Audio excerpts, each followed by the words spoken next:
Hey guys, welcome to another live show, another live She Knows Arsenal. Make sure you guys are liking the video and subscribing to the channel on your way in. I have two very special guests with me today. Obviously, me and DG usually do shows on Extra Thursday. special, DG. Thank you. Extra special. Thank you. Thank you. Okay. Very special guest, DG. We just did a show on his channel, so make sure you guys check that out after we get done here. And also my good friend Gabby. She's been on the channel before. She is my partner in chaos and confusion and tomfoolery. So yes, and she's a great Arsenal mind. She has great opinions, and she's also on the SPS show. So yeah, everybody say Gassed me up early. Now I'm gonna flounder. Gabby. I never got shown that love. It's calm though. It's calm. They know who you are. They no, know I don't know. No, it's regular. They know who you are, man. Sometimes Saka needs to be told he's special, man. Man, they know you.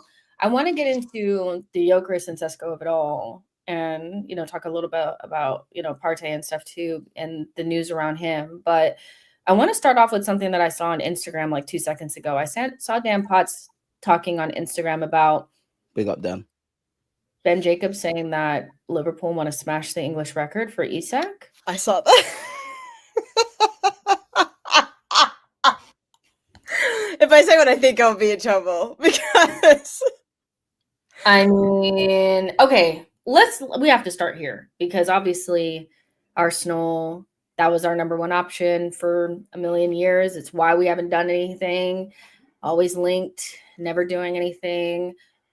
How big of a deal would it be if they ended up getting him and we did not? It would be huge. It would be huge.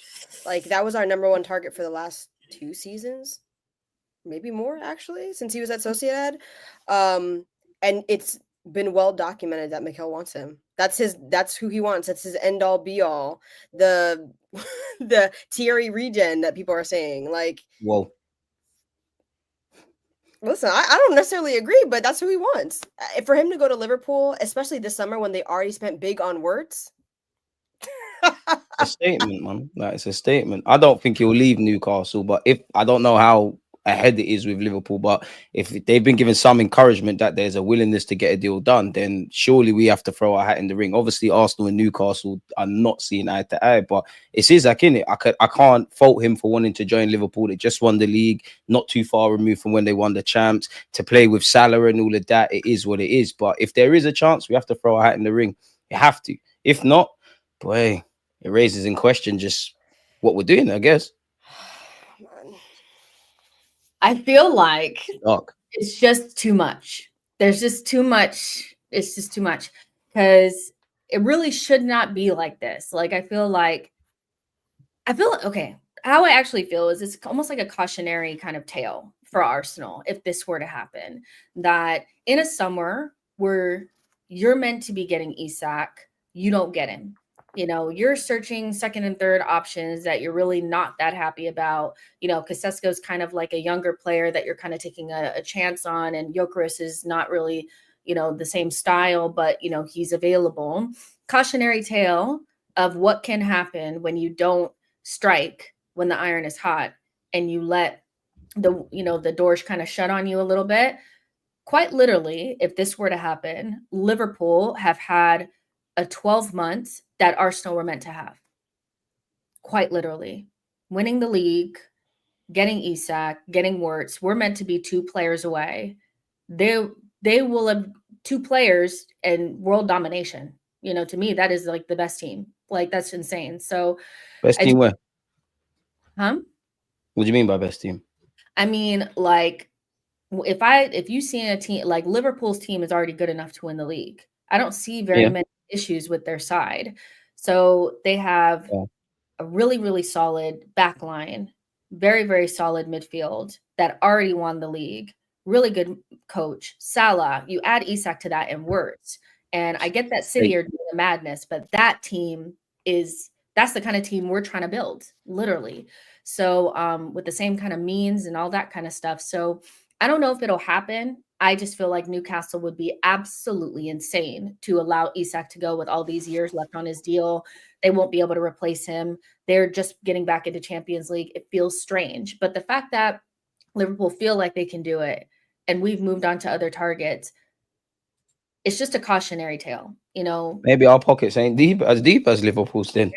I don't know if it's pockets though. I don't know if it's pockets. I mean, there's a Jamaican saying. I know DG knows it. If you don't hear, you won't feel. And that's you. I know you laugh because you know I'm right. You know I'm right.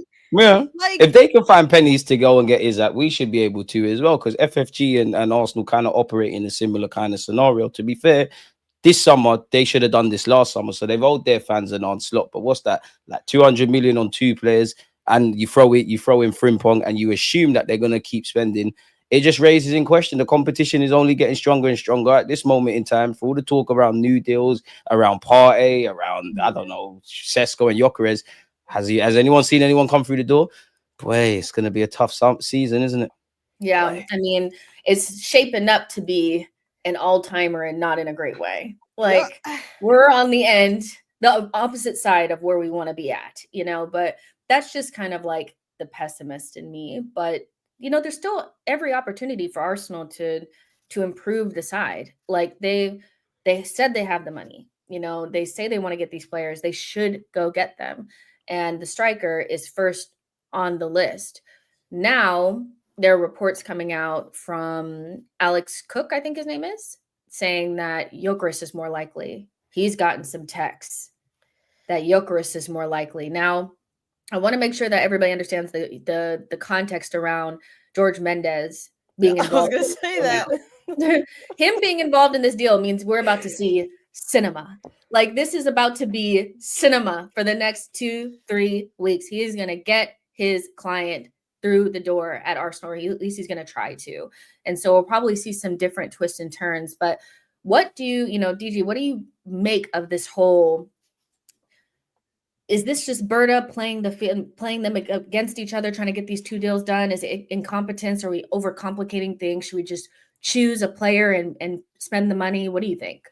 I think if they're choosing a player, I think it's actually Sesko, but it's probably a bit of mind games. You know, we've all seen the drama with Sporting. I personally think Sesko's the one Arsenal want. They're just probably playing the interests off each other. Now, the interesting thing is, initially when the Sesko stuff came out, we heard, Leipzig want a quick resolution over it. They're happy to work with how Arsenal want to structure a deal. Likewise, we heard Sporting had a gentleman's agreement. And there's just a lot of whispers. I think I genuinely feel the only reason we will get Gyokeres, if that is the case, is if the deal isn't making sense with Leipzig. I think if Leipzig sing from the same hymn sheet as us, we get Sesko, and this Gyokeres thing don't go anywhere, to be fair.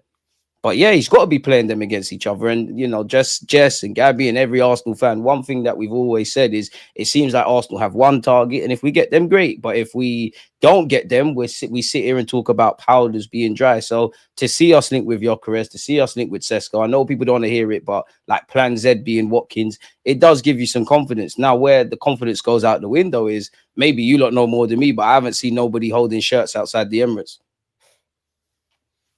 For sure.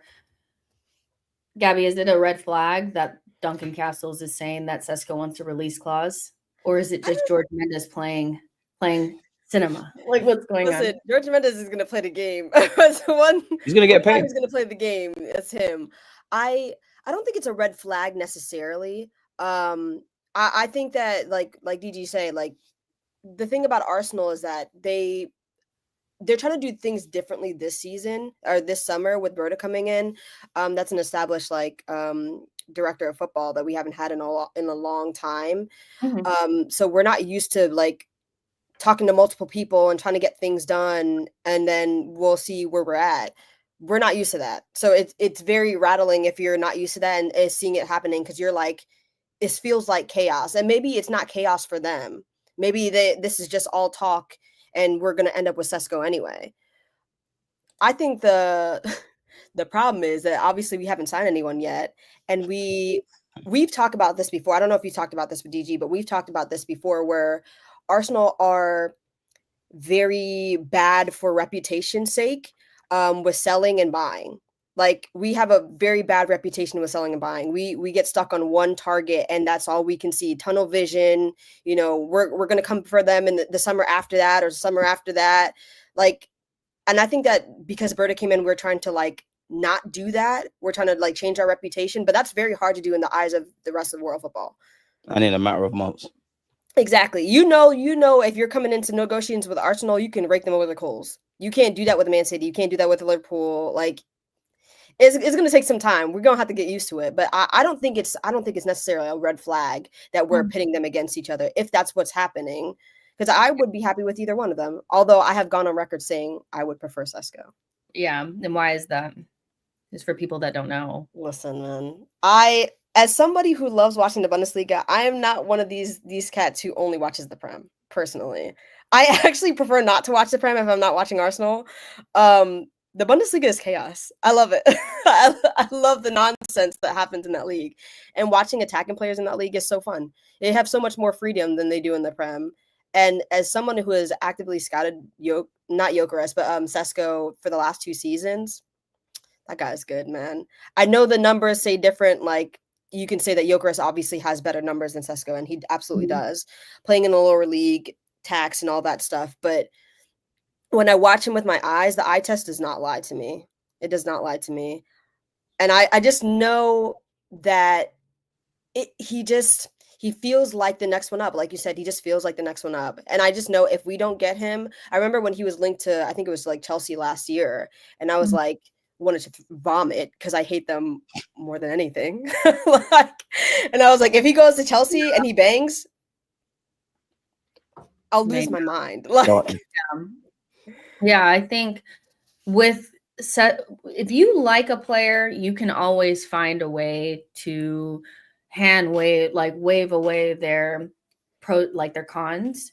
And if it's like vice versa. I feel like people that really want Gyokeres kind of have like this tendency not to even nitpick for a second that it's a concern that he plays in that league. And it's not that I don't think that those goals will translate. I absolutely think most of them will.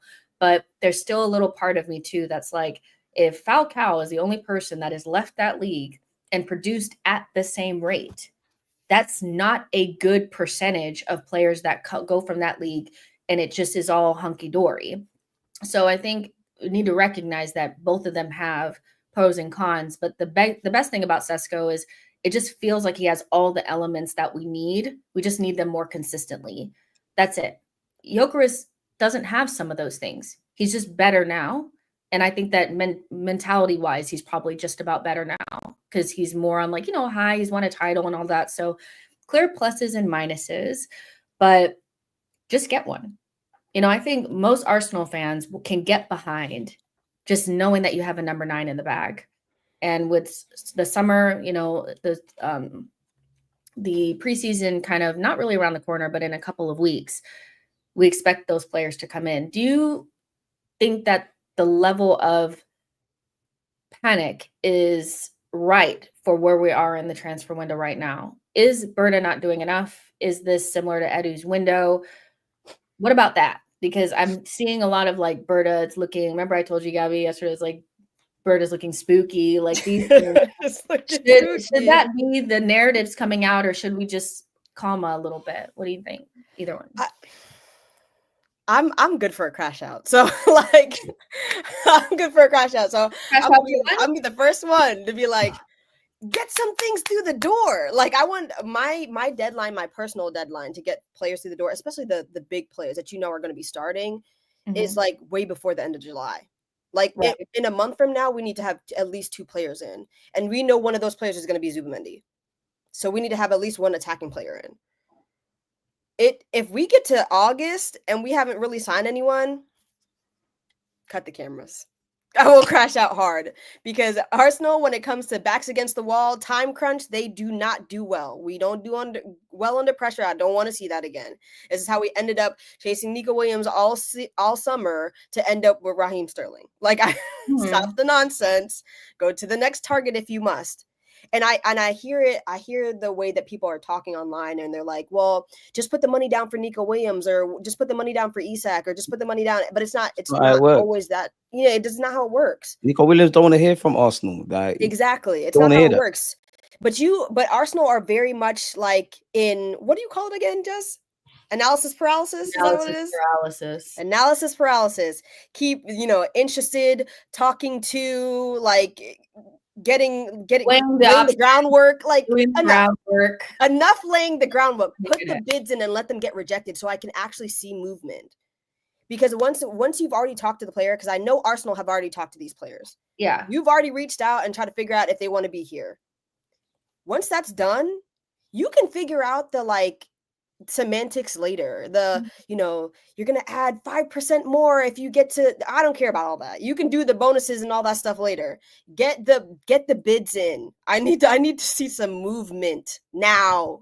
Like, I need to see some movement. Why do you guys think that the way, is it just we're just so in our shit that it's like we think our business looks so different than everybody else's, or do other teams just move faster? Both. What is that? Okay, go ahead. Both. Yeah. But a million percent both. Like, obviously, Arsenal fans are frustrated from last summer, from January. I don't know about internal pressure, but there's clearly external pressure on Mikel Arteta, rightly or wrongly, on Berta as well, with his reputation to deliver. And naturally, you're seeing Ryan Cherky and a bunch of players go City. You've been speaking about Isak, and obviously Wirtz is confirmed at Liverpool. Naturally, we want to see that. So on one hand, obviously the window closes in September, and just, we don't know what Berta and what Arteta is doing. If we did, then maybe we're a bit calmer, but we can only see what's in front of our eyes. To see us doing nothing is an issue. My personal belief is, whether it's Gyokeres or Sesko, I think it's the clubs playing hardball now. And actually, Berta, I think it's a game of chicken. And like that comment says here, bang on the money, shout out Double M. When the manager is coming out and saying, we know what we need to do, Berta, this and that, goosebumps. From what I know of Arteta, you're not going to come out here and say something if you don't know that we're doing stuff. But if it goes left, you're going to look like an idiot. And I understand, fans saying, I understand the panicking, and I also understand keeping calm. But for those that are keeping calm and are sitting there and going, you know what, we know things take time, we know they're probably talking, I could understand if they're patient, but they're impatient. If you look at, like both of you said, last summer, we're running around for Neto and Sterling. I just hope, ideally, before preseason or early days of preseason, they're in. I don't want to see us messing about once the season's started. Don't want to see us messing about before September the 1st. But regardless of how it pans out, Mikel Arteta specifically, you're going to need to hold that, because Islington needs a parade come May the 2026, regardless of what competition. Just get things done. We know what needs to be done. We know we need at least probably 3 additional signings to that starting 11, and then it's about the depth. I do feel sorry for Berta, because how much are we going to learn about Berta this window? You're going to have to pivot if we don't get our A1 targets. You've probably, where maybe the Keppers and the Zubamendis, you've just had kind of, following on with what the club's doing and getting over the line. Personally, I think there's a bit of a mandate to get signings out the door, players out the door and bring in money. And then the renewals. How much can one man change at this football club on his own? I don't know. But they're going to have to sort it out. That's for sure. Yeah, I think about, the last time that we started the season off really well, we had our 2 main signings. One of them was there for the very first game against Nuremberg. That was Jesus, and then Zinchenko was in a couple games later. I was in America, innit? Yeah. When we were in America, and we started off really well, and that was just 2 signings. Now, the impact of those 2 signings cannot be understated. We also had Saliba come in. It was just a different vibe, and we started off really well. That was mid-July. So those were pretty much confirmed by, mid-July. Let's say that, because we had some, my favorite words, hemming and hawing before that, because that was the same window where we were meant to get Lisandro Martinez. We didn't get him. We ended up with Zinchenko. We wanted Rafinha. We didn't end up getting him. Then Jesus came in. So there was some of this uncertainty in that window. I think there was just more links. We're linked to so many different players. There was more links. A bunch of shit was going on at the same time. So it's a little bit quieter. We know what our links are. So there's not a lot of unveiling happening. But I think as long as things are being concluded by the beginning of July, I think that will be the time where we'll be whether or not we're okay, this is looking a little shaky now. They're in Spain. They're doing their preseason. whatever. Now the left wing, what's going on? Does anybody have any intel on what's going on with left wing? Is it a figment of our imagination? Like, what's happening? The left wing is the bane of Arsenal football. Must be Club news to this me season. because I don't know. It looks like Rodrigo's going to have a new lease of life under Xabi Alonso. Nico Williams, as both of you said, a player we've chased, where his third option potentially. That's a myth. So then obviously Liao links are tentative at best. So obviously if you've got your A1 targets, it then raises in question, do you go for a Malik Fofana or a Jamie Gittins or those players with the ability to maybe be that they're linked with other clubs? Honestly, I don't know, because based on what both of you lot are saying, I think we all know the striker market isn't really the best. The left wing market isn't really the best. Can't really see evident game changes. So it's dark, really. It's looking kind of dark. Do you agree that the markets aren't good, Gabs? Do you agree that the left wing market is dead? What do you thought? What do you thought? That is the most nonsense. I hate when people say that because there's talent everywhere. There's talent everywhere. Like talent or players that are ready right now, though. That's if we're gonna have this conversation. That's what needs to be deciphered. I don't need ready right now for. I mean, I would love ready right now for the left wing. I would prefer one or the other, like either ready right now for the striker and then a younger winger, or the opposite. But it's looking like we're gonna get maybe the younger striker in Sesko, and you want the ready right now guy on the left wing. But if who is that? Well, for me, I would like us to go get Xavi Simons, but we have no links to Xavi Simons. What Xavi Simons left wing, 38 games on a consistent basis. Xavi Simons. Yeah. No, but it shouldn't be 38 games because remember, your boy. But the majority. Wait, chill out. Martinelli's cold. He scored against Real Madrid. But we want level raises. You lot really think Mikel Arteta is going to play Xavi? Okay, let's not say 38 games. The majority of it. Xavi Simons left hand side on a consistent basis, because I don't even think Xavi Simons has played a lot of left wing. I didn't say I don't disagree with that. I'm saying at our football club, are you going to see him play at least 20 starting games? Is he going to play them? So this is my. I'm not saying I don't want the guy. This is my question about Xavi Simons, because I think a lot of people like to do. I'll use your word, the him and hawing about Xavi Simons. I don't understand what the hang up is, because I feel like one of the things that we need the most is creativity. We need some more creativity. Like, somebody has to shoulder the burden with Odegaard. And it's extremely frustrating to me. If you want Saka to be the Salah to our team, then he has to score a lot more. He can't be creating as much. Then you need that's his thing, but then you have to get the left wing to be a creator. And Martinelli is not a creator. He's not. He's a goal scorer, and he hasn't even been doing that much. So, yeah. I mean, let's be serious. I mean, we weren't getting Nico Williams to be a goal scorer. Let's be serious. We weren't looking at him for that. We were looking at him to create, to constantly run at his man. Yeah. Yeah. No, Xavi Simons is a goal scorer and a creator. I guess my question would be more like, what would our interest in Morgan Rogers be if we weren't willing to pivot away from a traditional winger? Because I don't see Rogers is not a winger. Like, he's just same thing I'm saying with Xavi Simons. Good players, but where's Arteta playing them on a consistent basis? Obviously, for me, with Xavi Simons and actually Morgan Rogers, I'd want them in midfield. Obviously, that's either going to be Partey if he stays, or Zubimendi and Rice. You've got Martin Odegaard. Whether people like this form or not, he's going to play, which raises in question the left-hand side. And am I going to see you? Do I think in my mind Arteta is going to see you as the out-and-out left-wing option? I don't. I think you can mix and blend and be part of it, but I don't really see that. Someone's saying we're linked with Madueke. I don't know if that's Wasp. He's a Chelsea fan. Come on. Let's say that. Guys, rattled. Don't listen. Let's say that. Nobody wants Nani in this club. Stop the nonsense. You don't want. Let's say that. But yeah, no, I hear that. I mean, I feel like if you're going to do, when we're talking about the traditional wingers, there's not that many out there that are ready-made. There's just not. There's not that many out there that are ready to go. I like Eze. I would like him to be at Arsenal, but I think that ship has sailed like a year ago. We have not. He's got release clause though. Ages. I would love Matoma. I'm a Matoma huge fan, but that we're not gonna get Matoma, bro. And also, you talking about lever raises. Matoma is also somebody who is good for the squad. God knows what Brighton are gonna ask for as well. Don't forget that. Is he wassing? Like, I can't lie. People in the chat talking sense, or they doing the nonsense thing? No. Kian, Arsenal, you're not serious if you get mad Kian, away. enough. The things that I'm seeing with that, things that I see. I'll give everybody a chance, but you're Rest. taking the piss, man. I need to see that for myself, man. I don't believe it. Enough. Spare me. We are I'm not. shameless. If he signs for Arsenal, he's lit. Oh my! Could you imagine? That's another thing. If I'm gonna be smell? critical, if I'm gonna be I can't critical see about anything. Mikel, one thing about Mikel, he's a I can fix him type of manager. Like, Well, fix the guys you got in the club already, man. Somebody who has no narratives, brand new, is ready to go, wants to prove himself. Like, not this nonsense about somebody failed at another club in the Prem and let's go fix them. Yeah, no, I hear that. Give it a break, bro.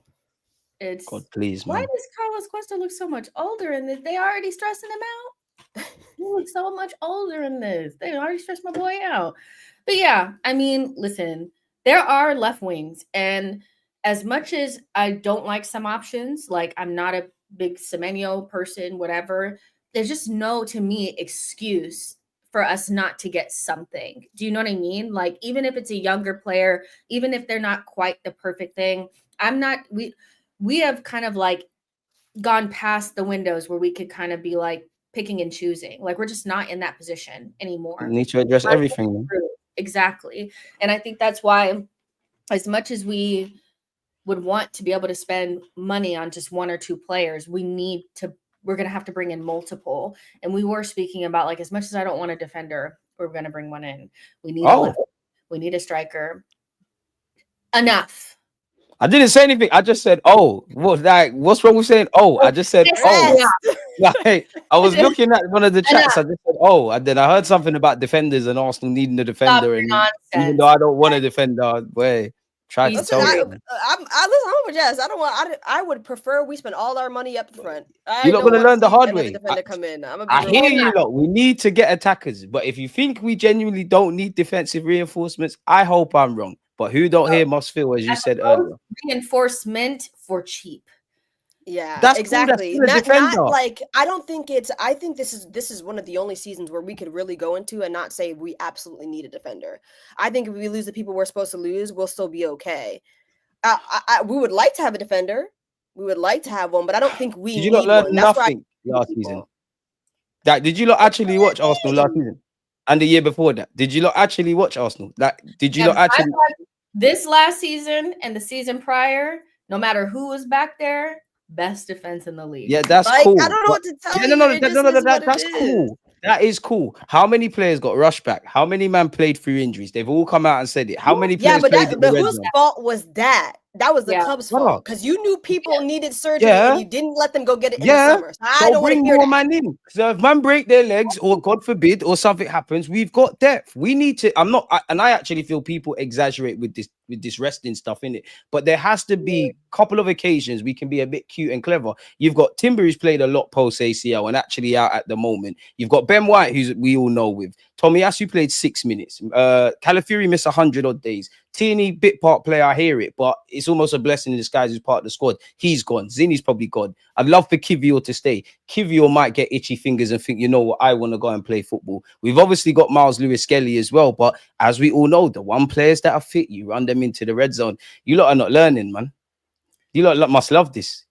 What is that? That's not me. That's Mikel. No, I'm not. Nobody tell him. You lot like we're okay. We're all right with defense. Well, you lot listen. I hope you're right. You lot want to learn the hard way, because it can get spooky. He had an attack that could compensate for some frailties at the back. We wouldn't feel like we need 5 DMs, 4 right backs, 12 goalkeepers. Hey, take that up with Arteta, Eddie, and Berta. Hey, I'm just an Arsenal fan. Really indoctrinated you into his way of thinking. What do you mean? Another defender. Forgive me for seeing my manager saying we've got one of the smallest squads in the last 18 months on about 6 occasions. So let me ask you a question. You lot love pain. You lot don't learn. You lot deserve right now. Go on, ask me. What did you say? A center back or a left back or a right back, whoever. If you could get one defender, who you're gonna get? You want Hato? I want anyone who's good enough for us. Hato's got unique qualities. Hato has unique qualities, but we've been linked with Gurhey. We've tried to go and get Howson. We've tried to get Victor Rice in January. Don't shoot me, shoot the club. Clearly, a defender is on the agenda. It's good to fit. It's good to know great minds think alike, but ignorance is bliss. You know, like that. It's calm. speaking about defenders, this has come out in the last couple of like You're gonna have hours. to zoom So in. I think we need to at least address it a little bit. Let's see. Is it too small to read? You think- Yeah.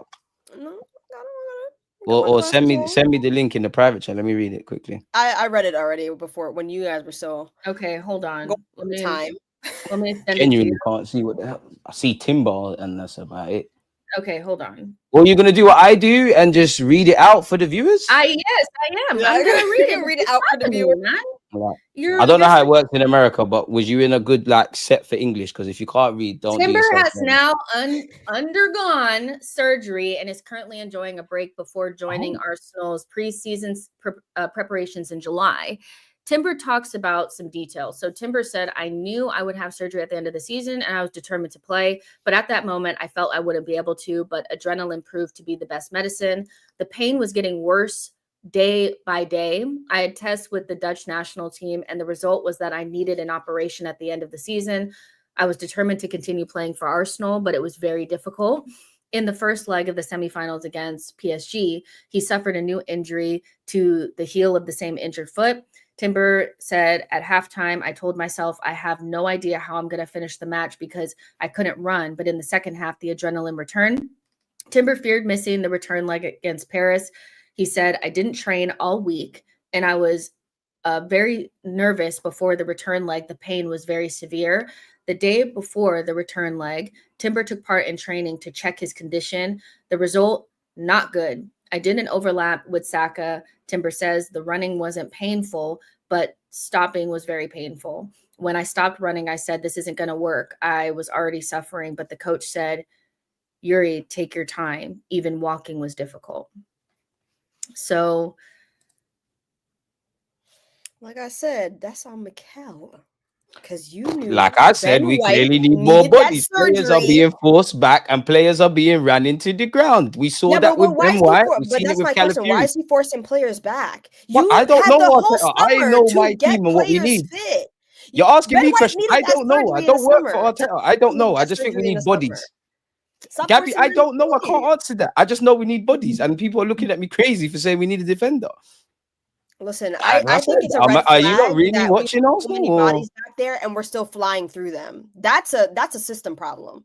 That's a McKellen problem. That's the players needing saving from themselves, and us needing to review what we're doing in terms of depth, and obviously in terms of physiotherapy, and even the players. That's another example. On a serious note, why it pisses me off when people say footballers don't care. Look how they're playing themselves into the ground, and this was what makes me even more angry about the club, because every player, again, we all know, but let's just throw it out there again. Timber, that was a post ACL. These players are running themselves into the ground to achieve what we want to achieve. And you're having a summer like you did last summer. You're not bringing in bodies like you did January. You've let down the fans. You've let down the players. And if they care, most importantly, let down yourselves, because you lot that have to live with regret.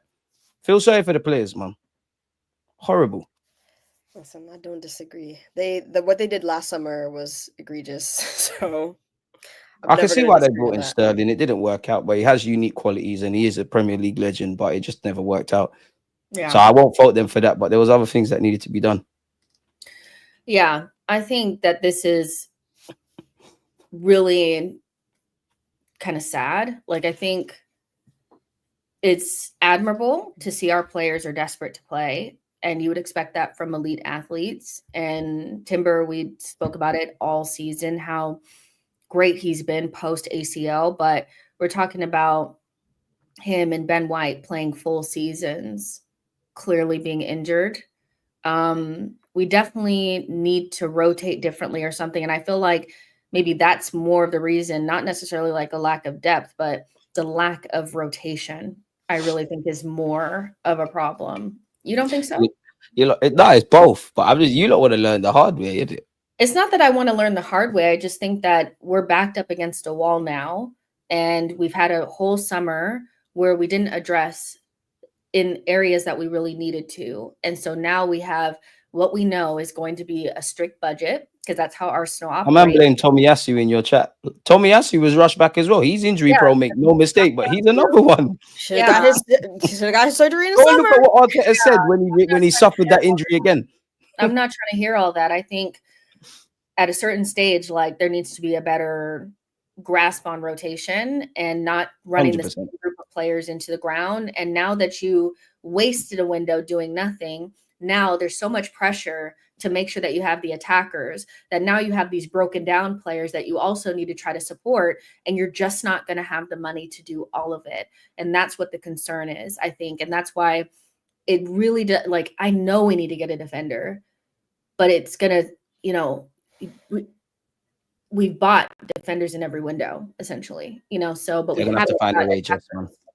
it's just so, that's why I'm saying a cheap option would be great. And that's where That's Berta's cool. expertise needs to come in. He needs to bring in somebody cheaper, I feel, Gabby, were you going to say something?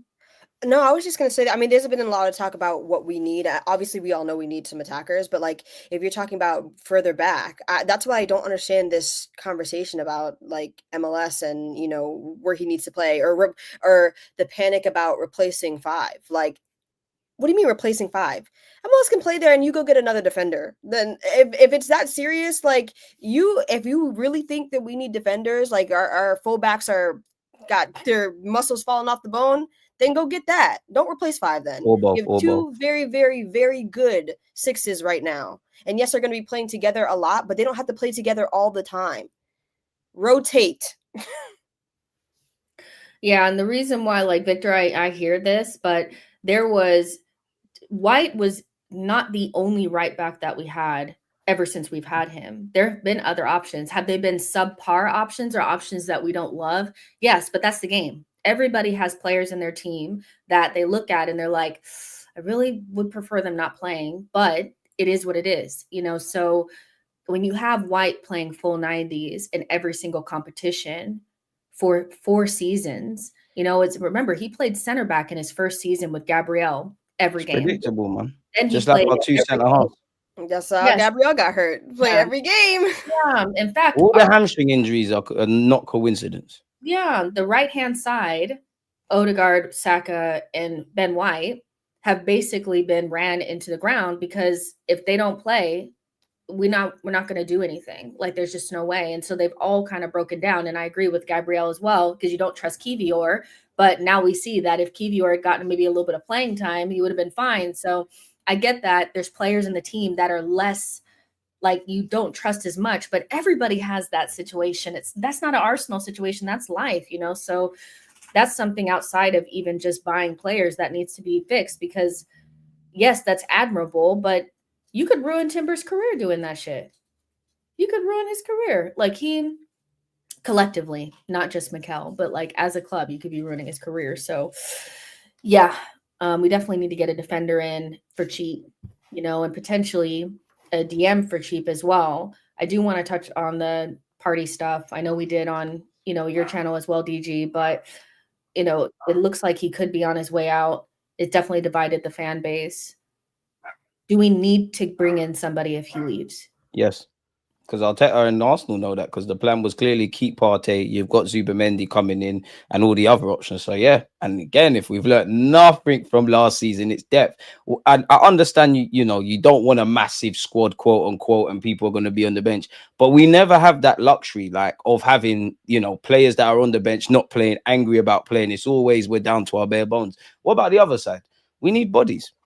I would probably, especially with Zubamendi coming in and Miles Lewis-Skelly's capabilities, wouldn't be able to tell you who, but I'd more want an 8. But whether it's an 8 or a 6, I think we're light in midfield. I'd actually like someone that could compete, maybe an upgrade on Odegaard. But, we've touched on right wing, defense, left wing, all these kind of things. I don't know how much that 10 or that 8.5, wherever Odegaard plays, how far that is up the priorities. But we definitely need another midfielder if Partey goes. Well, assuming he's gone, which looks like the case. Do you agree? 1,000,000%. Gabby? In Jesus' name I pray he's gone. I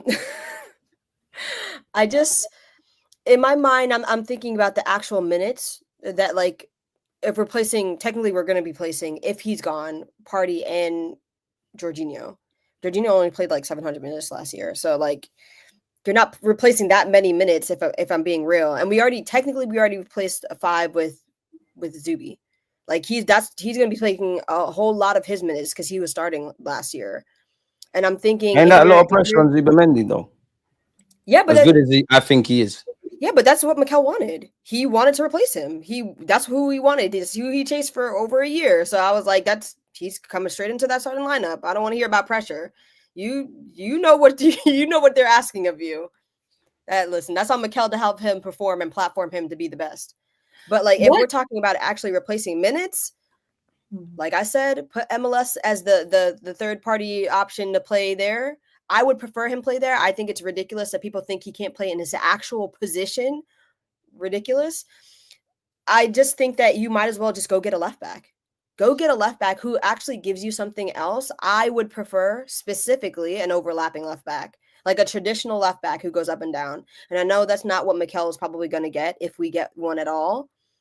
Like, he likes somebody who inverts, but I would prefer someone who gets up and down. I think that we were missing that profile in the team, and you could see that with Tierney coming in the last few games.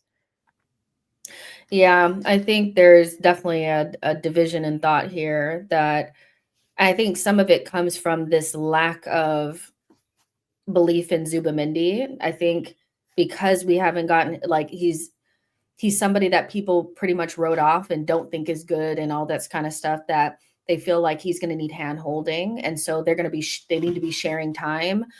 I regret to inform you that the prodigal son is not going to be sharing time with Thomas Partey. I regret to inform you. He's not. Like, Arteta's been chasing this fool for so long. And the only way really that you can get, I just don't see Zubamendi coming in and Arteta saying the best way to integrate you in is not to drop you into the deep end. Like, I just don't see, like, when are we going to start playing him in the Carabao Cup games? Like, what are we going to do? So what if he dropped Odegaard? I'm not saying he will do that, but what if he dropped Odegaard and he had Partey, Zubamendi, and Rice? Because he has flirted with that flat midfield. Extreme lack of creativity. I'm not on that, but I've seen him do it. The only time that he flirted with it was when Odegaard wasn't available. There was never a time where Odegaard was available and he wanted it. I just feel like as much as people are disappointed or whatever with Odegaard, he's not getting dropped. You know, his marquee signing is not getting dropped. And I have a really hard time thinking that the guy that he's chased he's going to drop him or have him playing bench or second fiddle to Partey. So yeah, it's a tough one. Idealistically, I'd love to be able to get everything, you know, and we've spoken about this, DG, as well. Like, we have no other creative midfielder outside of Ethan and Odegaard, and especially on the left. And I just feel like it would be nice to see the dynamic shift in midfield instead of just going like for like. And when Partey goes, try to get a carbon copy of Partey in midfield. Why not change the dynamic and get somebody who's like a true 8?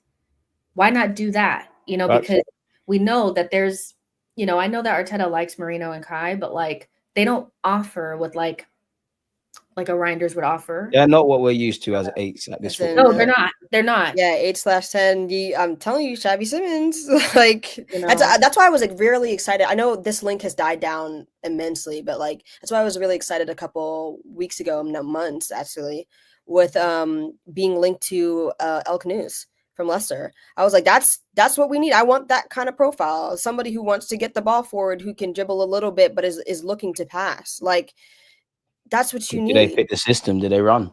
Seems to be the thing. You just need that. And I just don't understand why we're constantly looking at more defensive-minded players. I'm like, we have enough defensive-minded players. We have the best defense in the league. Go get some people who are more attacking. Like, at this point, Declan Rice and Zubamendi can cover everything. And if any of the things they can't cover, Gabriel and Saliba got that. I feel like the best, I mean, I know that there's a world where we're doing things different and it's okay that we're doing things different. But I think sometimes it's like, we don't have to recreate the wheel. I get it that we want to be defensively solid, but the best teams in the league have one or two, maybe defensive midfielder options. And then they have everything else sprayed out between, you know, maybe somebody that's more of like a ball progressor, somebody that's a great passer, somebody that's like just a traditional number 10, true 8s, whatever. I just don't see a club. Like, do you guys realize like Liverpool's third option at DM is it's not that's not even their third option. Their third option is McAllister. If and there's no Gravenberch, their third option is McAllister. Everybody has to maneuver if they get down to the bare bones, but you don't see them stockpiling all these defensive options. So I would love to see us pivot. I know that they'll just buy another DM, but we've been linked to Agume. I think his name is Lucian Agume, and then people have been talking about this Buadi guy. If you had to choose between those players or bring somebody in, who would you go for? Is Agume good enough to come in? Or The midfielder at Lille, 1,000,000%. He's going to cost a lot more though, 1,000,000%. He's a how much talent. do you think he would cost? Like, do you think he'd be like If I'm Leo, you can start communication at 50 million. I'm trying to push for 70. Maybe we can meet halfway at 60 odd million quid. And it's down to him. Does he want to move? Because right now I do think in this day and age for young players where you're performing and doing well, there's this rush to move. Even Gerald Hatto, you're 17, 18. You've played in the Champions League for Leo. Do you need to rush right now to play for Arsenal where you probably are not going to start with the Rices, potentially Partey, Zubamendi, etc.?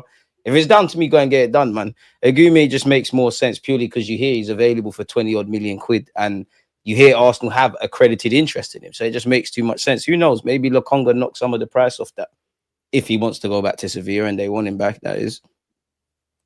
Yeah. Gabs, what do you think? I'd take either of them. I honestly, for me, it'd be whoever's cheaper at this point, like, because I don't want to spend too much on like genuinely, who's ever cheaper. I do like Buadi though, I can't lie. But I also am partial to a North African baller. Like, I think we need to get They've some all more got Frenchies biases in towards here. them, yeah. Like, I just think we need to get some more Frenchies in here. Like, it's not Arsenal with this too much. Just listen, too much paella, not enough baguette. Sorry. Yeah, they're definitely Agume would be probably like the smart choice. But if there would be somebody else available like, I'd rather push the boat out for somebody that is going to be like an elite talent than, if you know that they're going to be one, then I'd be okay with it, I guess. But yeah, it's a tough one. It's a sticky one that Arsenal are in right now because they have so many things. It's self-inflicted, but they have so many things that they need to look at. And they're just going to have to get it done. I looked at the Madueke thing online, and basically Matt Law has said that we are one of the clubs that are looking at him. And I would say that, beside the link, whether you like it or not, it is what it is. But he's a right winger, and I think that does say that Arsenal maybe are interested in bringing in that third attacker or somebody on the right. Is that a priority? Should Arsenal be really out there, like, because we've been linked to Mbomo, we've been linked to Kudus, we've also been linked to Madueke now. Should Arsenal be prioritizing that? How disappointed would you be if we got the right winger and not the left? Because stupidity. What? It'd be stupid. It'd be stupidity. Genuinely a stupidity. No, I don't disagree with you. I just can't, in my mind, I cannot think that they would go get a right winger and not. Yeah, it don't make no sense. Well, the reason why I say that is because if Arsenal don't feel like they can get Rodrigo or their other number one options, in the past they've just not gone out and got someone. So what if they pivot to right? Why we were in the. This is exactly why we're in the place that we're in right now. This only go get the one or two options that you like the most, and there's no one else in any other league who's good enough to play there is crazy. Stop kicking the can down the road, because every summer you should be adding to your team. You should be strengthening your team. And every summer you kick the can down the road, that's another thing you have to add to your list. Just we like are with not Chelsea. Partey. We should already have the replacement for him here already. Exactly. Like, I just don't understand why you would do that. In any universe, there's no universe that would make sense. And at this point, if you do something like that, you might as well chalk the whole season off, because you're not going to win anything. We have known that we have needed to upgrade that left wing for 3 years. At least I have. I said, after that first season of Martinelli, let's wrap it up. Like, let's wrap it up. What every other good team, elite team does, if a player underperforms and you find a player that you like more in the market, you go out and get them, and that player who maybe underperformed is going to fight for their place and hit the bench. And if they raise their level, then that's great. But if they don't, at least you have somebody who's good enough to be on your bench. But this, like, talks to renew Trossard, and we're trying to find, we're in talks with people who are not even close to putting in a transfer request is nonsense. Go get almost like we should have kept someone last season. They're very much upsetting me, like pissing me off. I can't lie. Like, No, man, we need someone who's going to play off the left. I think with the names just said, the only thing that was going through my head when she was saying that is they're actually quote unquote strong deputy options off that right hand side in relation to Wanyeri. So they know that someone's going to have to play over there. But maybe football's been reinvented. But if you sign someone like, let's just say you get Rodrigo, who apparently wants to play off the left. God forbid, if something happens to Saka, you can play off the right. Wanyeri can play off the right. Martinelli and Trossard can play off the right if we just need to be a bit cute and clever. I do think fans get into that a bit too much. We do need some level of cover for Saka, but any winger that's coming to this football club, whoever they are, they have to be prepared and be able to, on a consistent basis, thrive off that left. If we sign a right winger, boy, it would be an Arsenal thing to do, man. Yeah, It'd be Arsenal silly. so fucking for real. They cannot not It don't sign make sense. playing. They need to. Like they cannot We be need two attackers. yeah, they can't be arrogant. Like a third, the right winger or that other like versatile attacker, that has to be extra. It cannot be instead of the left wing. I'm looking at them like, why can't you be linked to people that we can get, that we can put a bid in for right now?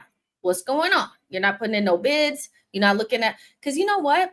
As much as we were bitching at the beginning when we were linked with Gittins, I know some people were like bitching about Gittins and all that kind of stuff. If at this stage we had been rejected by Nico Williams, but we were putting in bids for Gittins, I bet you would be a lot happier because at least we'd know we're getting something. And that's my problem, is that we never pivot to the next thing. It's just up in the air. Like, it's just up in the air. How much longer does Rodrigo? Rodrigo's not gonna. Like, in your heart, Rodrigo's not arriving here, man. We knew Nico Williams from what day wasn't signing for us. Like, just move on. And the club are not stupid. They must know this. Whether they think there's other targets that are good or not, they're gonna have to live or die by those decisions. Right, 100%. Dark. It is dark, and I think because I saw somebody at the beginning of the stream saying, "Oh, well, you guys look so depressed. You're letting the window get to you," and I'm like, "There's just not a lot to be like." Excited about. So like I don't know what you guys Sorry? I mean, are we meant to smile for no reason? I don't think anyone's angry or happy. Like, we're just talking about to be fair, we've had like PTSD the last two windows. Like, I don't want to hear this. We might not get a left wing. We're only going to get a right wing. We kept the powder dry. That's what you guys were saying. We didn't get anything in January. We barely got anything in last summer. So where is the money? Like, where's the money? We definitely have some money. It's just, I just feel like it's a strict, tight budget. So they're having to like really, try to finesse. And that's why we're trying so hard to get the deals down for Gyokeres and Sesko. But, something's got to give. Listen, the thing that's got to give, if you're talking about strict budget, you should have been, from the day the season ended, you should have been ready on call selling people. If the budget's that strict, people should have been out the door already. I don't want to hear that. Like, you have people that you need to sell. Where's the link to BBB? Get that moving then. If you need to sell to buy, hurry up, because I don't want to hear this strict budget nonsense. You haven't spent that much recently, so there is money somewhere. And if you really know you need to get things done, then sell some players.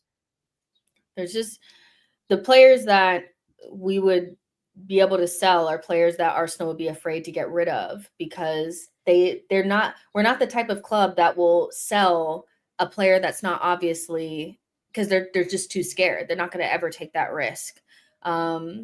So they'll hold on to them because, we get to the end of the window and we're supposed to be selling somebody and then they're like, no, we're just going to keep them. That happens every single window. So when people have those long lists of like 8 people to get rid of, I'm like, cut that shit by half. Yeah. And it sounds cool, but it's not happening. Yeah, it's not happening. I think the only player we know with certainty that's most likely going to leave for a fee is Zinchenko. Like that's probably it. And he was one of those that should have gone last window, and they held on for dear life. And then Arteta didn't play him. He didn't play him. He didn't play him at all. People telling me, we need another left back. We need another defender. You have defenders on the bench, so you don't even play. Like, we call Zinchenko a defender by default. Yeah, but it's dark. I mean, well, we were like dying in midfield and he wouldn't even play him in his natural position. He was like, I'm not playing him. Yeah, like, come on now. So we could have definitely moved some players on. And I only I've only really seen Zinchenko, being linked to a move away. Nobody really else. So I'm assuming that everybody's going to pretty much stay. So yeah, we'll see. Let me read out some of these super chats. Khalid says, bring Osimhen, Rashford, Barcola is the dream winger. He is. Barcola is the dream winger for You me. agree with bring Osimhen and Rashford? No, I'm gonna be real with you. I not too much on Osimhen. I don't like injury prone players like that. I'm sorry. You said no. I'm sorry. I to said no Osimhen for and me. Rashford. Fair enough. But listen, I mean, there's again, whether you like the options or not, there's people out there that you could go and test the waters with. Available. Diallo says, if we sign another Chelsea player, I'll lose it. Already about to do that. I'll crash out bad. Already about to do it. Kepa, already about to do it. We need a transfer ban. I don't want to deal with. I don't want to see their name linked with our name for the next 2 years. Like, enough. Rest. I don't know why they cannot leave these Chelsea players alone. I just don't get it. It's mental illness. JJ says the team that size Lamine Kamara will be blessed. What is who is did he play against the England the other day? Yeah, he did. He plays for Senegal and Monaco. He's baller still. Baller. They're gonna charge an arm and a leg. To be fair, there's a couple players at Monaco we could deal with. To be fair, listen, I know she wants some Akliouche. They got a couple. Man. You could go over there and clean up. To be honest, yeah, but we're not going to. They don't fit the system. They don't run. Listen, they play in transitional football, but we are really bad at transition, so we need to bring some of those players in. I'm sorry. Football's even played on the transition, so I don't even know when people say this not making sense. Like, you got to go from one end to the other. Everything's a damn transition. It's just not making sense to me. I just feel like that's a strike against Arteta. That might be your system be the problem, not the players. I don't know. It is. We can talk about signings. Arteta's got a lot that he needs to arrest tactically. Like, you've hit a roadblock. You've adapted. You've not evolved. Cool. When we get Sesko, Gyokeres, Rodrigo, this one, that one, whatever you want, you slap them in the front three, and we're not breaking down low blocks. And it's still Declan Rice being the third man runner by himself. What are people saying now? It's a twofold. Fair enough, though, man. Gabriel, you were saying. I think it was, what game was it? Was it Bournemouth or Brentford or one of those? And it was like early on in that game, and it was like very obvious that we were creating chances for Declan Rice. My head was up. I can't lie. That's awesome, I can't lie. I love Declan Rice, but I was like, I know this can't be what I'm watching. I cannot be watching us create chances for Declan Rice. Like, I love Declan, but like, we got so desperate. Arteta was like, this is our best.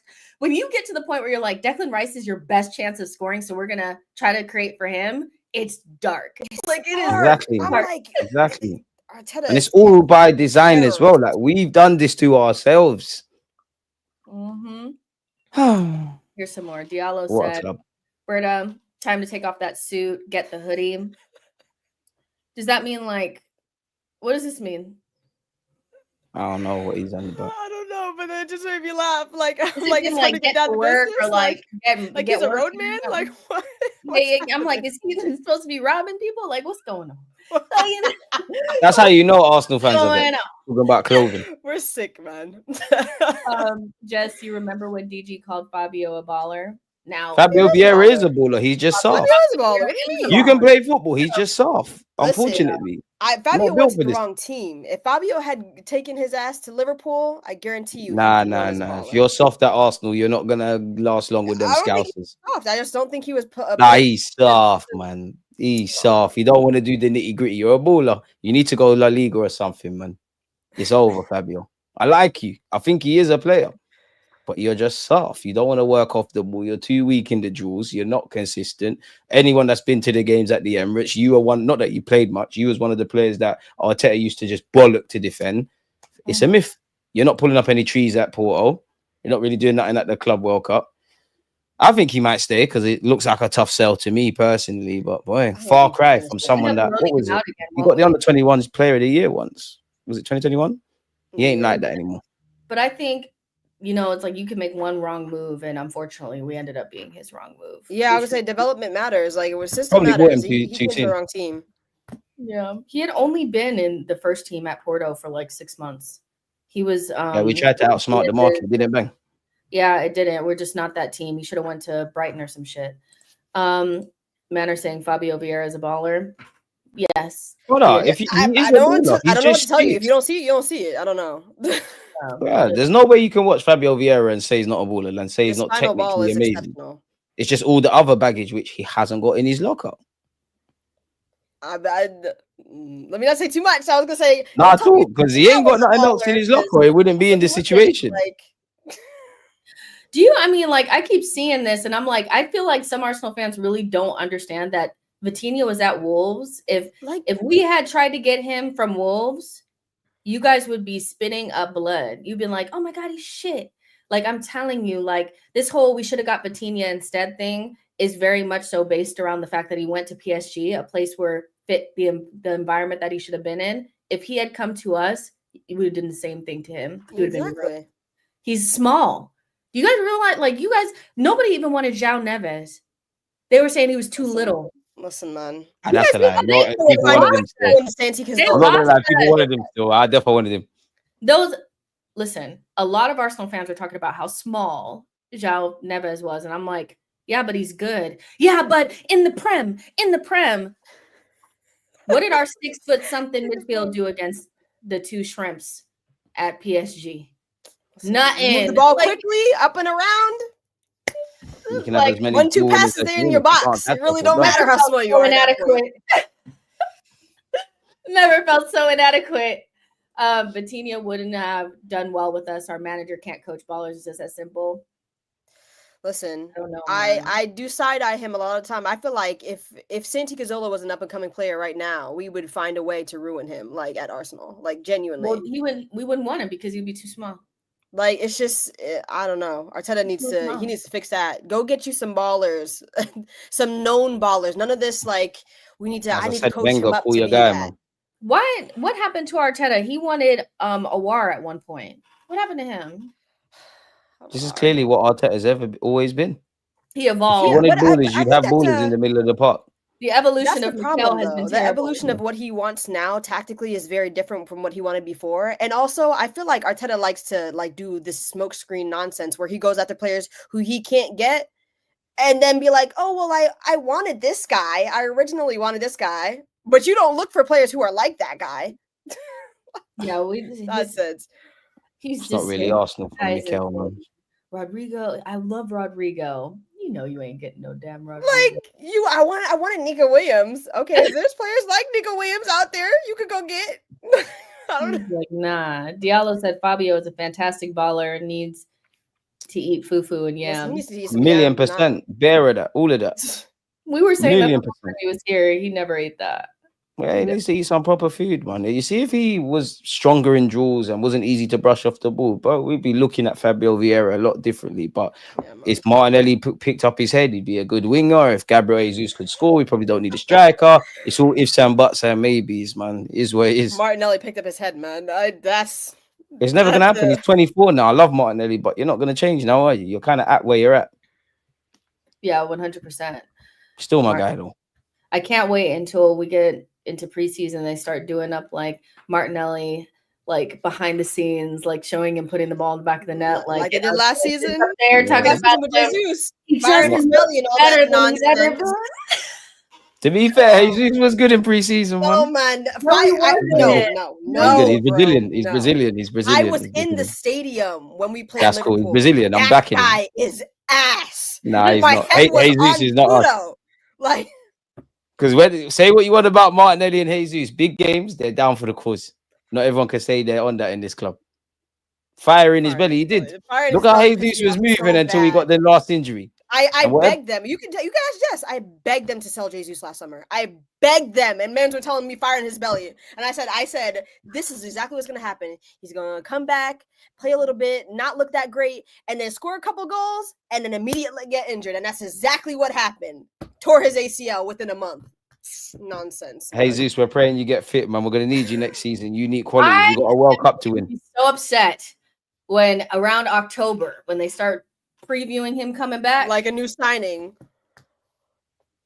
Are they wrong though? You know, the main person that's going to be running PR for him is this guy on this pod right now.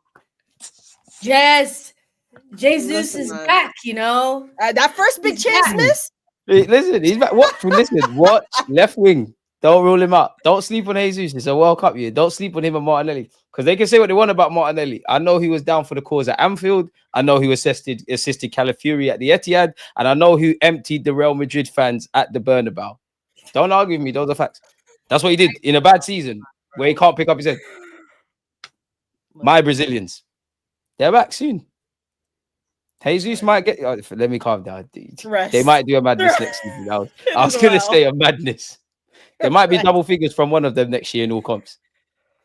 No, why Jesus might even take the left wing. Why are we doing all comps? Just Prem. What's all comps, because he's not going to get us out all comps. Prem. All comps. What's wrong with all comps? Are we not in all comps? All comps. All comps. That's such scammery. All comps. Jesus has turned up in bigger games than your guy Odegaard, Jess. Let the Martinelli and Jesus thing go, please. I can't. It's nothing to do with letting it go. They're under contract at the club. No. Sorry for supporting Arsenal footballers and not picking and choosing. Just supporting my whole team. No, sorry, man. Not picking and choosing. I do recall you telling me some things about Kivior. I've always rated Kivior. Kivior's got unique qualities. Listen, Kivior's a baller. Jess was telling me sell Kivior. He's not on it. He's a pussy. He's scared. I'll say no. Give faith. He's not a left back. Kivior, like one of his best qualities was passing, and passing. Play him in his position. It's still not passing, but he's doing his thing. He's doing his thing. Left back. So am I not gonna get praise for backing Mikel Merino, or for what? I backed him. And now look what he did at the Bernabeu. When everyone was like, "He's rubbish, he's this and that," I backed the guy. You told me. You said you were done with him in midfield. Rise up the evidence. Yeah, I am done with him in midfield. But you're my Swiss Army knife. There's games for you to play. You're not a Swiss Army knife if you can only do one thing. He can do bad things. Marino's very intelligent, very good breaking the lines at times, very good box crasher, very good aerially, responds to adversity, has unique qualities. I like Mikel Merino, double M as we call him. Very good player, man. Wow, I like him. Yeah, but the problem with you lot is you lot like too many shit footballers. I like a couple, and the shit footballers I like, they still do dirt. You lot like too many mediocre guys in the team. It's cool though. We're not gonna see this season. Things are gonna change. It's cool. We like too many mediocre guys, but your clients are Martinelli and Gabriel Jesus.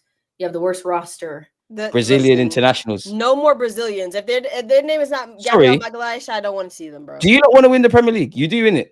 You not would love Arsenal to win the Premier League, right? Can I just absolutely? How many players in that team have won the Premier League? Jesus has. No, he's done it. Immediately. Argue with your manager. They said Gabriel Jesus changed our life. He said he's got fire in the belly. That is Mikel Arteta's comments, not mine. Mikel Arteta is the biggest liar I've ever seen. He is a liar. Like he lies about everything. I've never thought Mikel Arteta as a liar. He's always acted with integrity. He said Gabriel Jesus had fire in his belly. Unfortunately, he had an ACL, but we saw that form. You do have to wonder if Jesus' form maintained, maybe we would have won the league. You know, that Palace game when Saka and whatnot happened. That's probably what kick-started everything. Our life ended in Man United in the FA Cup. Like, you can't argue. Like, Jesus has won it all. Certain man haven't. He changed our life. That's what the gaffer said. And when he gets double figures in all, cool. Forget. He has to stay long enough to get double figures. You see how you backtracking? You see how you backtracking already? Not too much. I'm not. Because I thought, you know what? Why talk? Just let them play, man. The boys from Brazil, we know what they're on. Last season, now look. Don't celebrate no Jesus goals. When Jesus takes that left wing spot, we don't even need a striker. He's a snake oil salesman. That's what he is. Snake oil. Listen, if I need PR, I'm hiring you.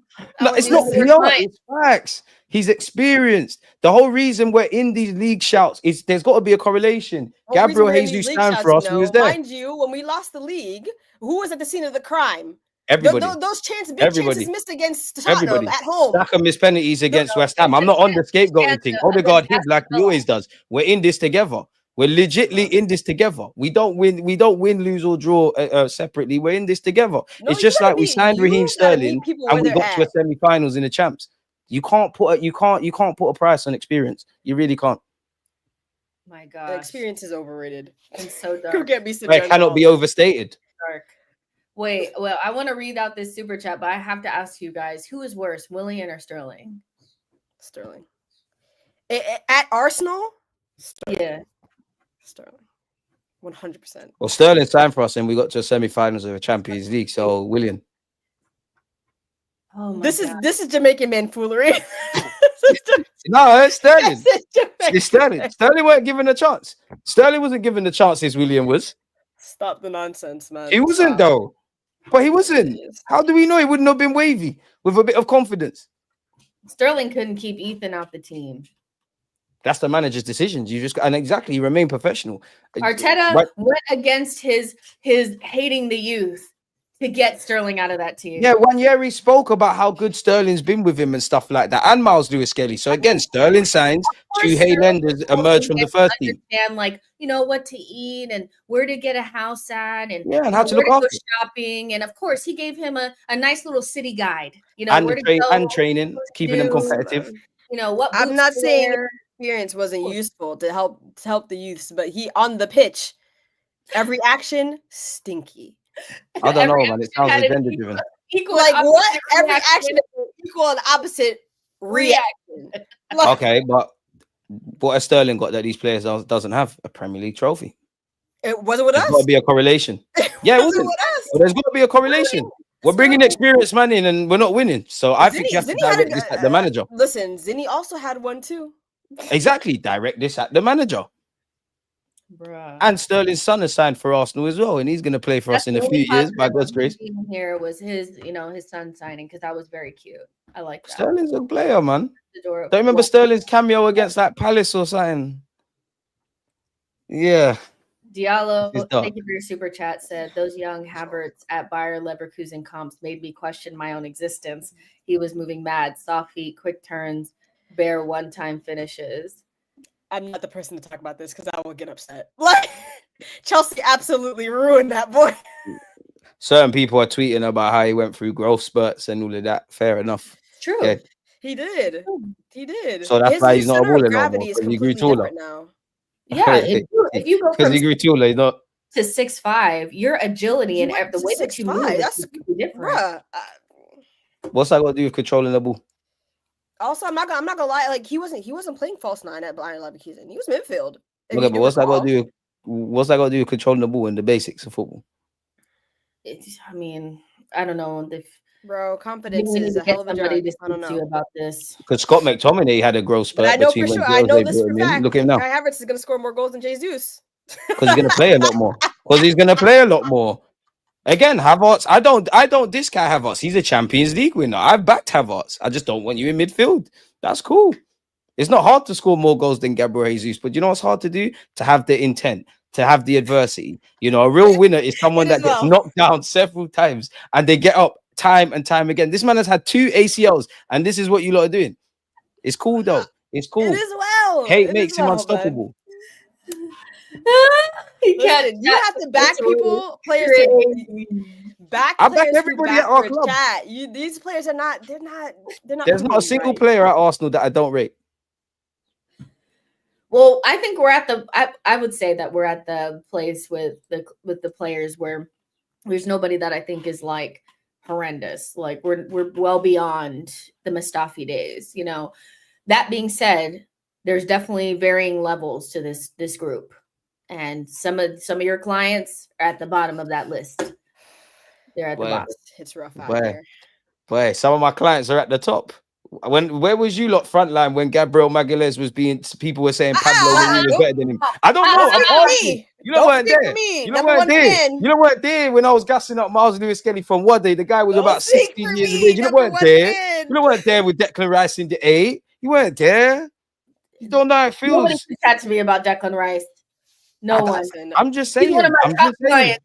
Nobody can talk I'm to me just about saying, I that. don't know. I'm sorry. I'm not I have accusing been you lot. there. I'm just saying, where were you lot? I don't know. I didn't see you lot. I'm just saying, don't shoot the messenger. Well, Gabriel is a staunch Gabriel defender. Listen, I said he is a better defender than Saliba, especially this season. The man's been telling me Saliba's in everyone's like season of the team of the season, He and can Gabriel's never. not there. I gave Gabriel Magalhaes my player of the season. Mine too. Great minds think alike. Fair enough. Fair enough. Not everyone Yeah. relates. I haven't heard anyone speak about Martin Odegaard and the need for him to return, but it's cool though. Let's get at Gabriel Jesus, who has an ACL. Let's get at Martinelli. No, Jess and I both agree on that. I didn't say anything. Every I am day. not. I'm just Ankle saying starts- things. We have an Odegaard section. We had an Odegaard Why section. are you lot so triggered? Calm down. Why am I being attacked? I just said one thing. You are I wasn't saying no one That's person. why. gaslighter. You're a rattler, elite rattler. Tranquilo, please. Like, No one has suffered more than me this season. No one. I've had to talk about Odegaard stinking every week. Oh my goodness. Enough. But even when Odegaard is smelly, he still has not smelled anywhere near as bad as Nelly. Nelly stinks. what good games has Odegaard had in the Champions League? Fuck it, he's getting drawn out. What good games has he had? He saved us from going out against Porto last season. Okay, Gabriel Jesus against Bayern when it was time to stand up to be counted. Martinelli when he silenced in the Bernabeu. My clients. DG, the game was already won. Brother, don't act like you did not see Gabriel Jesus when the lights were bright. Odegaard went on cheese. Where was Odegaard against PSG? I don't even want to do this. It's hurting me because I love Odegaard, but you lot are being biased. You lot are not fair. That's you lot's problem. It is what You lot don't support the club. You support players. It's cool. Gabriel Jesus did change our life, but listen, that's the thing about the old days. What did you say? I didn't hear it. What did you say? What did you say? Listen, you heard what I said. I swear I didn't hear it. Old There's days too are many the people old talking. days. It's what have you No, I done know for me before lately? that. Right, Jonathan. Right. How can I hate the skipper? Please. Right. I love Martin Odegaard. I'm the biggest Arsenal content creator, Odegaard lover. 100%. No, you're not. He Oh, needs, you- listen, I've Odegaard just definitely needs done more runners in videos front of you him. defending He needs Martin to Odegaard. move back. I love Martin Odegaard. See, look, what does that comment say? Bias for sure. Martinelli did not stink more than Odegaard this year. It's cool. They play favorites. I support my football team.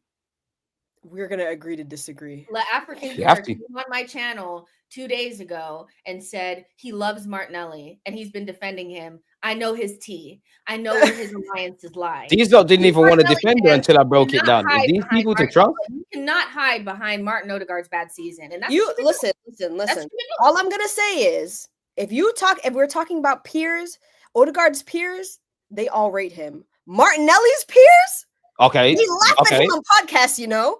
All right, that's cool. No, that's cool. I don't care about Jed Spence. Okay, do you lot rate? Can I ask one question? Just one question. Do you lot rate Jurgen Klopp? Stop it. Jurgen Klopp did not Jurgen want Klopp did Salah. not want Mo Salah, so that's irrelevant. I am not asking. I didn't ask that. I said, Jurgen did you rate Klopp is Jurgen not Klopp? the end all be all. I don't want to hear that. I've just asked one question. Do you rate Jurgen Klopp? What's all of this? Of course. So, and it's fair to say Jurgen Klopp knows a lot more about football than all three of us, right? Have been winning prems and champs and doing everything, Listen, right? I said I don't think Martinelli's shit. I just I'm hearing his time think is pieces. done. I just said, His is time it fair done. to say? It is, right? Thank you, Jess. So Sure. if someone of Jurgen Let him Klopp's stature, yeah, the greatest modern day Liverpool manager has described Martinelli as the talent of the century, who am I? Who are you? Yeah. We can't argue with them. Just- We can have an opinion, but Swindled those by a wooden coach teeth of his. before. Blockheads. I don't know. I didn't tell him to say that. We've all been swindled before. We've been I ain't been swindled. I'm just listening to Klopp. Cafu rates Martinelli. Ronaldinho rates Martinelli. Look. Bro, he's a big man, but he needs players around him. Even with Martinelli, forget all of this. You need still left back. waiting. you need this and that. He needs movement. Martinelli. He needs We're still movement waiting on around. No, but Jess, that's the difference. I'm not with all that unlocking stuff. Martinelli has regressed, doesn't play with his head up. I'm past all of that. But regardless of that, that's my guy. I'm not slating him. That's your client. That is your. It's not my client. How can you not expect me? That is your How client. can I not back someone that we've been in the first semi-final since 2009 and he's shown up at the Bernabeu? How can I not back him when Odegaard was hiding? How can I not back that? How can I not back that? Hiding is that's Hiding, doing a fam, lot of heavy hiding, lifting hiding. in that sentence. Please tell me Well, when let- Odegaard let me turned put up it this season. way. Since Let we're me doing put all it of that. this way. Let me put it this way. Yes, Martinelli did have probably one of some of his best games during that period. I won't say that he did not. And that the goal that he scored at the Bernabeu was really, really nice. And let's not forget Anfield. But hold on. Post Dubai last season, he was nowhere to be found. I can't talk about last those are season. some of our soccer Last have season was a blur. most Everyone was a world- blur. No, let me land. You're not letting me. Go on, land. Go on. Those are some of our most in the league is different than a cup or whatever. You have to have a run of games. Those 16 games were some of our most important games ever, because it was a really good chance to win the league. Martinelli was nowhere to be found. You know who Okay, was so there? what Leo we're gonna do? Trossard, Odegaard, Declan Rice, Kai Havertz, and Bukayo Saka. Martinelli was nowhere to be found. Last season, Odegaard was on crud. This is lying. This is lying. Because no, as in last season that's just gone. No, the season prior. The season prior. Yeah. Martinelli was about. Where we damn near went perfect again, same way. He wasn't about. He was about.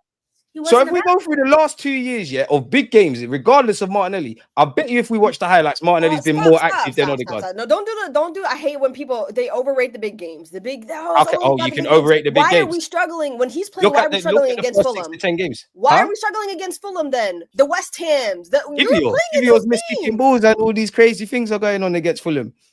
Kivior. Martinelli was offside against Fulham, unfortunately. Dodgy VAR decision. Saka went missing. You can't just blame players. You can't. Everybody's got to be part of it. You can't just blame one man. We're a team. This segment. We're a team. And we've got to remember, like, tactically, the left-hand side, I don't know what's going on there. There's been a lot of topsy-turvy changing. Martinelli apologists need to pay for their crimes. They have been hiding behind Martin Odegaard's stinky season to try to detract from the smelliness that's coming from him. They're second in line behind Martin Odegaard has turned up when it's bad. They're second behind. I see Martin Odegaard for Norway doing his thing, showing passion and that. I ain't seen that at Arsenal. Odegaard, I love you, but war is war. They're coming for Martinelli. Is what it is. I too. I'm saying you're throwing him to the wolves. You could never be a staunch Odegaard defender if you're willing to throw. I'll defend him in the next stream, but I'm going to war with you lot. I would never do something like that ever. Because you lot just don't see how good Martinelli is. You lot better pray Martinelli doesn't have a good season. Because I hope we're he doing does. this. No, I don't want to hear that. No. I hope he does because I want Arsenal to do well. I want Arsenal to do well. Everybody plays well for Arsenal. So I'm saying what I'm saying. He's not going to. You don't want to get someone that was signed for £6 million that grew up here. That remember Martinelli was turning up when it weren't cool to turn up. You know when Ruddiston wasn't going, that Martinelli was local. Martinelli gained so much notoriety off of a mistake from N'Golo Kante, and we've never. That's a very good player, pouncing on mistakes. It never regulated. Okay, but you was gassing up Odegaard when he had that little miss kick when he ended up setting someone up. Kai Havertz has done more dirt than Martin Odegaard. Meant that. Are you serious? That was people want Wanyeri to play ahead of Martinelli. I have not heard nobody say start some. I mean, instead of Odegaard.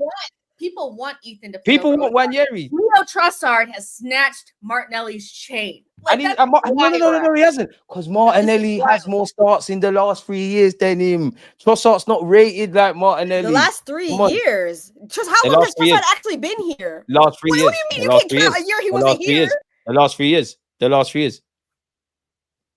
I rate Eddie Nketiah more than certain. What's wrong with him? What is wrong? I don't know. What's wrong with you lot? Why do you like? All right, I just want to know when Martin Odegaard has done it when it mattered. Maybe it's because he's left-footed and he looks the part. I mean, Martin Odegaard being Arsenal's captain probably sums up what's wrong with our football club. You're willing to throw Odegaard in the trash for you lot's Martinelli slander, 1,000,000%. Somebody that an average Premier League fullback doesn't rate. Martin Odegaard is 27. Mate, Martinelli made Trent run out the league. Martinelli what's Odegaard done? Is Odegaard better than Maddison? Listen, every day we fall farther away from God's light. That's all I know. There you go. This is dark, DG. I've never seen you stoop to this level. Very Martin Odegaard, man. I'll be back gassing you. Don't worry, man. But these are not being fair. Stay on that side. It's like, where you two standout games from Odegaard last season. Odegaard last season. Okay, it's 30 you mean the season in which he was out for a couple months? And Martinelli weren't injured. And Martinelli wasn't injured. There's never been a time where I've missed Martinelli when he was out. There's never been a time where I've missed Odegaard. Yes, you did. Marino's more important than him. Don't lie. Havertz is more important than him. Yeah, don't lie as well. Marino's more important than him. Havertz is more important than him. Marino, who's a centre mid playing up front, did more at the Bernabeu. Remember that was Odegaard's former team. This guy is a politician. Just the lies that are flying. How? Is Marino not a centre mid and he played up front and at the Bernabeu he turned up? Odegaard played against his old team. You could argue he showed why Madrid were right to sell him. I mean, Odegaard passed the ball to Marino for the goal. Oh, so we're gassing up pre-assist. Let's talk about field tilts then. The actual, because this is sounding like the language when Arteta said we're the best team in the Champions League despite going out. You're out here sounding man's a really liar similar too, so. to Mikel Arteta. You guys play from the same handbook of shamelessness, lies and deception, scamming, all the same. I just want to know, like, for someone that, Martin Odegaard, there's got to be a reason why you only made it. I'm seeing it in front of me. 11 appearances for Real Madrid throughout your time. He's 198. 16. Marino's better than him, fam. Marino's better than him. Marino's done more dirt. Fair enough. Listen, Marino's done more. Have people. We will know the results. We will know. Martinelli, you heard it here first, yeah. Martinelli. Hello, am I cracked up? Nah, I finished saying what I was saying. That's it. He's hilarious. Martinelli, then stop. You clocking it's not clocking to you. Martinelli's getting double figures next year. Martinelli's getting double figures. Martinelli's scoring the first goal of next season. How about that? GA, you got double right now. 10 goals in the Prem minimum. Now. 10 goals in the Prem minimum. Of course, I don't hate Odegaard. And Smith Rowe did his thing. Bro, you can see my videos about how much I love Martin Odegaard. Yeah, you know what? That's why I'll always love Smith Rowe. You love Martinelli so much that you'd willingly do this to Odegaard. No, because I'm shameless. Who knows? Next week I might be back in Odegaard with this amount of energy. I'm shameless. You can't shame the shamelessness. Very shameless. I just know Martin Odegaard, you're the captain, you left-footed, they were saying all of this. I've never met someone that's given so many excuses. It's because he's a pretty boy. Get Odegaard a striker. That's all I know. Somebody who. We're doing that for 27. Someone who's 26 turning 27. Get him a striker. Have a fit Saka. Have a fit Timber. Yeah, get him a striker. He having to run around too much. Arteta's got too much difficulties in his chances that he created that were not put into the back of the net. So we're gassing up. Martinelli's also done that. We're gassing up chance creation. Ozil got killed for that. That's the level. Yes. Ozil got what big chances? Name me 5 big chances. Name me 5. Oh, don't do the stats thing. Name me 5. Bro. I'm not. You can't name me 5. You lot are gassing up big chances from games that you watched and you didn't even see these big chances. The minute the pressures come off, Odegaard shooting like a grown man again at Anfield. You see what he's doing for Norway. It's cool though. When he plays for Norway, he has a real guy to put the ball. I mean, the real strikers in front of him. No offense to Kai. What did you not say earlier? Why is Arteta doing it? That is with Arteta. It's by design. So now you're shifting blame. No, but it's with Jess, as you said, it's with Arteta. They ain't with me. I didn't tell him to put Kai Havertz or Marino or Gabriel Jesus or Eddie Nketiah up front. Yeah, he ran away from the ball, bro. Yeah, man, are running away from the ball, and that it's tired. It's tired. Fair enough. It's all entertainment chat, man. Don't take me seriously. We've literally exhausted this. But Martinelli. I know you love him. This is very clear. Of course I do. He comes from Sao Paulo. Losing horses here. That's crazy. That's crazy. When Martinelli, none of you celebrate when Martinelli scores ever again. Thank you. Jesus as well. I will. I already told you. I want him to do well because Arsenal will do well, but I don't not think he will. I promise you, lot, when he gets double figures, I'm accepting apologies. He's gonna be cobbling together the Carabao Cup 2 goals, and we're at the bar is low, man. When he gets 10 in the Prem minimum. Together to try to get 10 in the Prem before September minimum. December. Chill.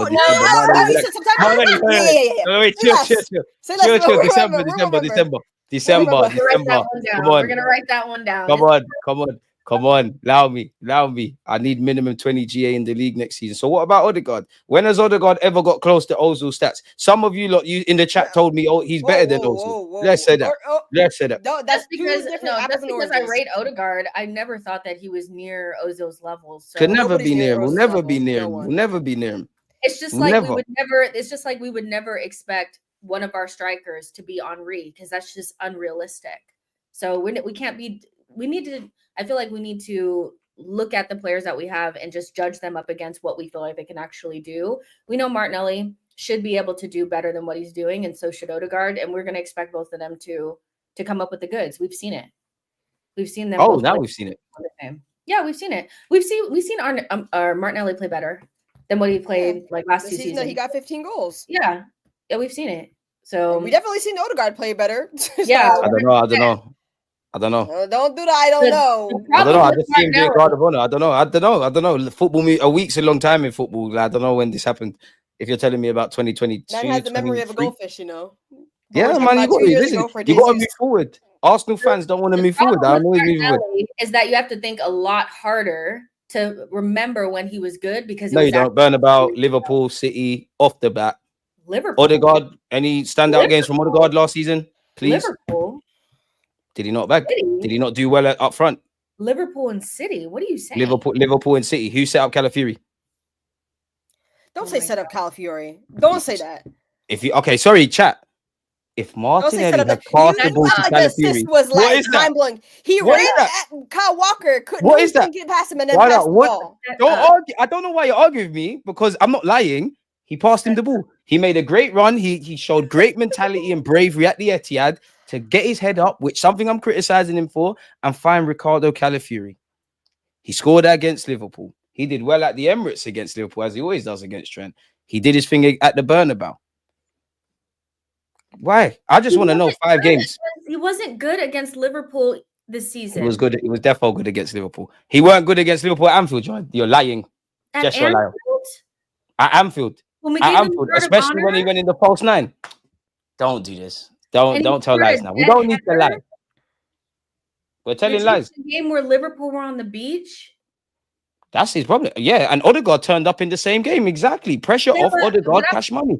I'm not sitting here saying that Odegaard played well in that game. I just said I don't know. You're doing the on the beach and that. I just remember playing against Liverpool, which is a difficult game, one of the most difficult games on the calendar, and saw him score. That's all I'm saying. Saw him score. Okay, so if all you have to do is score, Odegaard was good in every game. No, I'm asking Odegaard to score, assist, generally impact the game on a consistent basis. So the bar is a lot higher. Hey, I gave you lot examples. You lot haven't given me. I just want 3 games from Martin Odegaard this year. All right, bro. Cool, you scored against PSV when we battered them little man 7-1. I helped you. I just want 2. He also got the assist against Chelsea when he came back. We were really struggling. You big him up for that. And he got the assist for I think who scored? Trossard? I don't know. You're the one saying it. Who is it, fella? I don't remember because all I remember is the assist because that's all that mattered. He said it. I don't know. 8 goals in I'm looking. What Martinelli scored against Chelsea as well. This guy's a big game player, man. London derby against Brentford. Woo! You're lost, man. How? You could how? It's okay. How?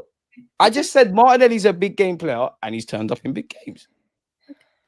Right. Why is that a problem? I just want to know 5 big games Odegaard was about. You know, I have nothing to say because I've said all I needed to say. I've said all I need to say. I said all I needed to say. I don't know how we got here. 10 goals, double digits by September. I will be there. Yeah, December. It was a typo. December. Yeah, haven't scored in the final, but Thierry Henry did it. Levels and all that. Like, hey! No Henry slander. Come on, you're taking it far, aren't you? See, and these are what you call Arsenal fans slandering Henry on an Arsenal platform. But these are the people you're listening to. I'm not slandering him. That's the false equivalency that you're doing. I don't know. I haven't seen. This is kind of your philosophy here. Khalid is following kind of like your methodology. You know, if mine. That's you lot's philosophy, that ain't mine. I never said that. And you're the Messiah all of a sudden. So they're both 2 good players, 2 very good players, Champions League winners. I like her, and I love Thierry Henry. I was talking about Martinelli and Martin Odegaard. I don't know about them other names. Diallo says that how the F is Jarrell Quansah worth 30 million a year. They're good at selling. Liverpool are very good at selling. They're good at selling. You got to change all of their players are that they could sell or would go for good money. Every time. I mean, did they change the perception? Once you win things, you change the perception of your club. Even the players who didn't really play that much will start going for a lot. It's just as simple as that. Academy prospect as well. Every little helps, man. Is what it is. Yeah. I mean, that's a really good sale. What's that, like 30 odd million quid, 35 million pound? Yeah, for a player that came to your academy and played like a bit part role. I mean, that's what we want to see Berta doing. Obviously, I don't know who, but you want to see him doing that kind of stuff. We selling Martinelli for that. Oops, I said this all Martinelli, but Martinelli and Martin Odegaard could be upgraded upon. They cost 36 million between the 2 of them.